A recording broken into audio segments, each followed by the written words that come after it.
Hi guys! Good morning! Okay, so for today's video natin, meron akong isi-share sa inyo na isang content creator na nakaka-inspired sa akin para mag-push at mag-move dito sa pagbablog po natin. Ayan, so shoutout po kay Idol Miss Rona Kalapati. Shoutout po sa'yo. Na-inspired ako sa kanya kasi cool lang siya dito sa pagbablog guys. Ang sabi niya, once a day lang po siyang nagpo-post sa loob ng isang araw.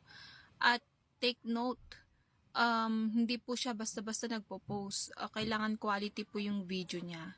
Ayun, so pinag-aaralan ko na rin po nga na iharap itong aking pagmumuka dahil ayun ang mas gusto ni Sir Metz. Shout out sa iyo Sir Metz. So yun, pagtiyagaan niyo po yung aking face everyday. So, alam nyo ba guys, si Miss Rona, pinakamababa, hindi siya bumababa ng $100 sa kanyang payout dito sa vlogging. Kaya push lang ng push guys, marireach po natin yan. Tsaka sabi pa nga niya, 1 year bago siya na-monetize. O ba diba? Parang enjoy lang. Okay? Yung mga bashers, hayaan nyo na.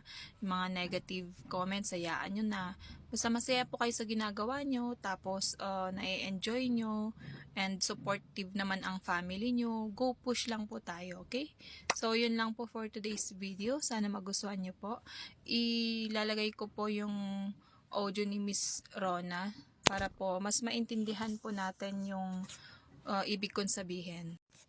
Wala naman nag-uumpisa sa pagbablog ng magaling na agad. Baka next year pa yan, ako kasi 1 taon. Umpisahan mo na ngayon, para hindi ka na nade-delay.